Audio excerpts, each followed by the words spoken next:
Story 1. I have a long list. 1. Nobody. 2. My dog, he has been fantastic. 3. The voice in my head. 4. Nobody, not even if they swear they won't judge. 5. The handlebars on my bike, but only when I am 20 or more miles away from civilization. 6. Did I mention nobody? I have, and it has always come back to bite me. It will be used against you. Story 2.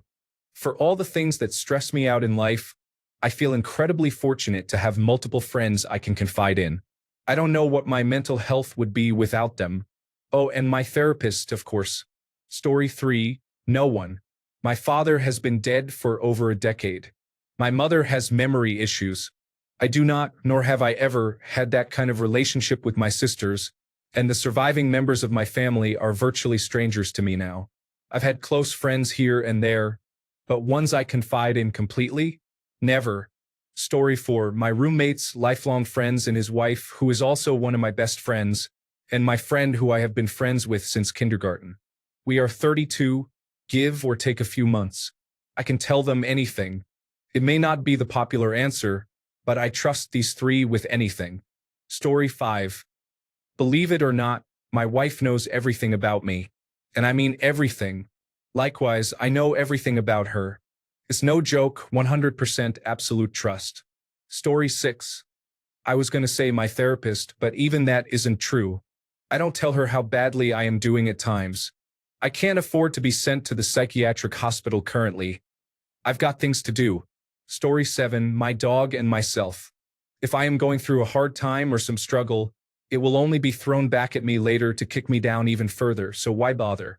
Meanwhile, I get to sit and help other people through their problems as rationally as possible, only for the exact opposite of my advice to happen, and those people usually end up getting burned, as they should have taken what I said into account. I am not allowed to be human. That is what being an adult male has taught me. Story 8. Really no one. There are some things I'll not share with anyone. I've got a buddy that knows most everything, but not all. Realistically, and maybe I'm being too literal, I would not want to listen to someone's entire life story.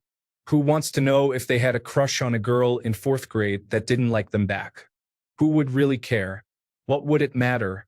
Story 9. 2 of my friends. We talk freely because we know anything we say will go to the grave with the person we tell. Out of my friend group, I'm the designated problem solver, I guess, because when people need to talk, they always come to me. I help them craft a plan, then talk trash to make them laugh. Story 10. Seeing a lot of nobody. So here's mine. I have a few, but it took me a while to actually open up to myself. It hurt a lot throughout the way to open up to people. Sometimes it hurts and people try and help, but it does the opposite. But it's trial and error. My best friend and someone I recently met really made me feel loved and cared for. For the first time in my life, I open up to them because they care. They worry because they care. Because they're my friends, and we want to see each other feel better. Even though we don't have the solution to it, at least I'm not walking alone trying to find a solution. But I have someone to share it with. Story 11. My dog. We have some good conversations. When my dog dies, I'll have no one to confide in. Wife, kids, friends, coworkers, siblings, parents? Not a chance. With those relationships, you have to be very careful about what you share. Story 12. My best friend. We've done, seen, and been through some difficult situations together that no one else would have helped me out of. He has my loyalty, respect, and trust for absolutely anything. Story 13. Generally speaking, men do not talk to anyone about the worries of their lives for a couple of reasons. First, they do not want to sound like someone who is complaining. Second, they do not want to burden anyone else with their problems.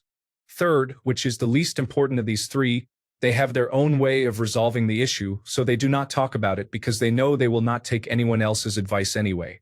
Story 14. Come on, you cosplay glowing pink. This question gets asked enough that you can guess the answer. Nobody. The only safe way to confide in someone is not to confide in anyone. If I get really desperate, I'll practice expressive writing in my Gmail drafts and then delete that draft pretty quickly. I don't even know who I'd confide in if I was required to. I used to be close to my mom, But ever since the Alzheimer's, she can't focus on complex topics for too long. I used to confide in my now wife, but when we moved in together, I saw how many issues she had on her own. She's in no state to help carry my issues. I used to trust therapists, but then had my privacy violated by one and nearly lost my job back in 2015. Just keep the mouth shut and you're fine. Story 15.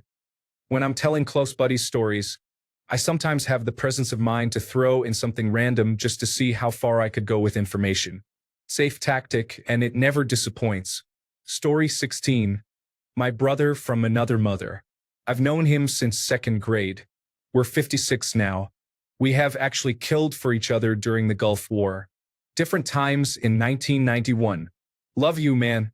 Story 17. My best friend. I know most people will say not to trust anyone, but this friend saved my life dozens of times. If there's truly one person in this world who understands how I think and what my problems feel like, it's my brother. Story 18. Hardly anyone can or should be trusted to that degree. Maybe my mom, but she's been gone for a long time. It's a survival and a judgment thing. Most people will not want to know or like some of our darkest secrets. Some things about ourselves must go to the grave with us. Story 19. I have two very close friends. One gets to know some things, the other gets to know a little bit more. But the most intimate details of my life I don't share with anyone. Things like issues with my wife are intimate times, that sort of thing does not get shared, period. My one close friend and his wife seem to be very comfortable sharing aspects of their private and sexual life. Story 20. My best mate is a good friend. We live in different countries, but I can fully say he's there for me. He doesn't just tell me what I want to hear either. If I'm being a jerk, he tells me. But at the same time, if I'm making what he thinks is a poor decision, he tells me I don't need to justify it to him. It's my choice, but he will still warn me. In my opinion, a friend who doesn't just tell you what you want to hear but what you need to hear is a good friend. Story 21. I have one friend I can tell everything to. We do not have any mutual friends, nor do our paths really cross unless we set it up, which means I can talk to him and our own personal agendas will not interfere with each other's. Over the years, we have both proven that a girl or money will not come between us, not even slightly. He is the only real friend I have. Story 22. My best friend, my girlfriend, and my sister. I also have my parents, but I'd say I tell them 70% because there's a lot they can't understand. I'm very lucky to have 3 people, or there's no way I'd be here today. Story 23. My issues or worries are tolerable. I hate to be a burden for others. Therefore, I will not bother them. Also, I don't trust anyone enough to not use my weaknesses against me. Story 24. This thread really hits home how different men and women are. I confide completely in my mom, my female best friend, and my boyfriend. Can't believe so many guys have no one they can talk to. Wow, I feel for you all. Really. Story 25. Same as every man, father, husband. You confide in nobody. You push those feelings down as deep as you can. If you feel low, worried, upset, or depressed, you push the feelings down deeper. That is until you crack, just like 99.9% of all men. No woman, wife, or partner wants to hear the struggles of her man. Story 26.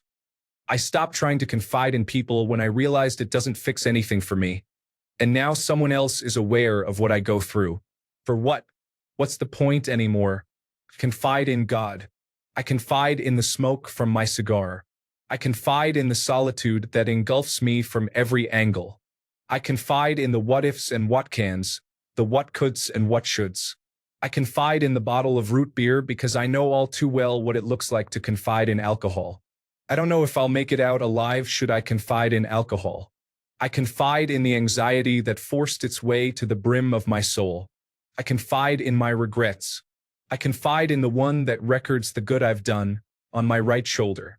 Though I don't think he wants to speak to me as I've left his book of records devoid and cobwebbed. I confide in the one that records the bad I've done, on my left shoulder. Though I think he's agonized with how I overwork him. How many books has he gone through? Perhaps he too confides in God about me. I confide in the coffee I induce myself with at 3 in the morning. A little bitterness to mask the greater bitterness within me almost tastes sweet. I confide in the mask I throw on before I walk out the door to meet my friends. A smile on my face, laughs that echo through the night, my witty jokes and playful manner. How can I be in sorrow when I give light to a dull setting through my humor and again? Tomorrow, I confide in the food I stuff myself with during the sleepless nights. Sometimes I confide with death. In the end, death is a promise. All else is an illusion. Story 27. My long-distance female friend. It's a bit complicated. We've known each other for almost 3 years now, and we both liked each other for a long time, but neither confessed due to the distance. This allowed the relationship and our feelings to evolve into the most honest connection I have with someone. She knows everything about me, and I know everything about her. I go to her for advice or to vent because I know she'll listen, not judge, and give me good advice, and she does the same. Plus, we're both not in relationships, and we overcame our feelings and developed this bond, which is unique. I have never experienced something quite like this. Story 28. The steering wheel and my handlebars. Then, when I have fleshed out the idea into actual words and it has become a cohesive train of thought, the dog gets me. Story 29. Probably nobody is 100%, but I do talk to my mom about things sometimes. Also, I have been open to my girlfriend a few times about specific struggles. It may be used against me in the future, but if you can't confide in your partner, then what's the point? If I feel disrespected in the future, the option to leave is always there. She has been very kind and sweet, so I don't think she would. I'm not a needy person, but I do have feelings and won't pretend that I don't for anyone. Story 30, my girlfriend, and the same the other way around. We've helped each other out for years and years. And our cats are a massive help if either of us aren't around. Story 31, myself, my parents, my best friend, and now my girlfriend, who is absolutely one in a million. I have never considered confiding completely to any past partner before her. Story 32, usually my best friend or my girlfriend, but there are certain things I feel that they would never understand. So, for those things, I'd usually take a smoke and just be alone to talk to myself and process whatever it is. The alone part happens more frequently, to be honest. Story 33, no one, all the do-gooders notice a theme on here. Of course, men are the world's problem. We built and build the world for you all, so we must clearly be at fault. The line from A Few Good Men comes to mind often. How dare you sleep under the blanket of freedom I provide, and then dare question the manner in which I provide it? Story 34, no one. I have officially arrived here. Both having bipolar disorder and being shunned by the community I grew up around, I have yet to be able to build any lasting friendships and have had a whole slew of relationships that have fallen apart over the years. Hopefully, that may change, but for now, I just enjoy my music, the occasional mental peace, the freedom to focus on my self-growth, and prepare to make art again. Story 35. Last person I confided in told me how to be a man, which was a female friend of mine. I will no longer tell her anything, nor will I tell anyone else anything. Story 36. My younger brother and maybe one or two very close friends I have from college. Edit. This thread is depressing. I wish I didn't scroll through. Story 37. No one. People get a mixture. My girlfriend gets some. My friends the other. The rest I store in a shelf of hatred inside myself, to one day unleash on some unknowing victim. Story 38. My therapist. It's getting low-key tiring seeing the same self-pity posts over and over on this subreddit. If you can't afford a therapist, then what about a friend? If you're telling me you don't have any friends, then what about each other on this subreddit? When was the last time you made an actual effort to maintain relationships with others? I'm not trying to tear anyone down, but it feels like some people on this subreddit are more focused on feeling sorry for themselves rather than building themselves up. Story 39. My wife now. I got myself in trouble keeping secrets, went down a dark rabbit hole that nobody knew about, and because nobody knew about it, nobody could help me. Now when I'm struggling, I know I can talk to her. Story 40. No one understands. Far too many times, I vent my frustration about things, and people take it the wrong way. I just lost a group of people I would go to with my issues about the man versus bear nonsense.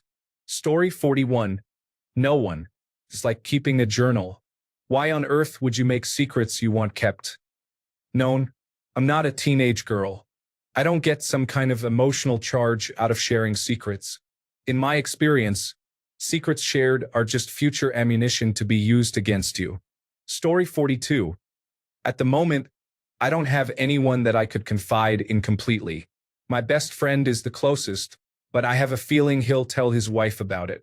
I find it hard to talk about anything serious with my parents because of language, cultural, and generational barriers. I tried in the past with my ex-girlfriend, but she wasn't very supportive. Story 43.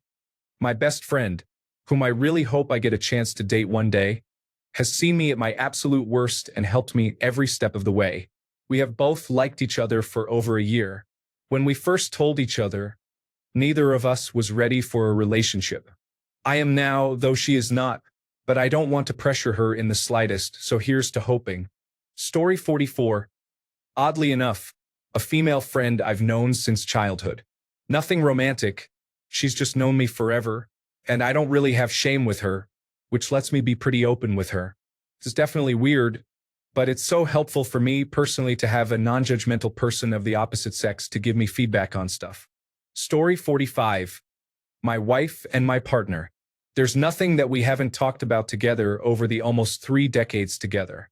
I completely trust them to be able to share anything with them more than any other person over my long lifetime.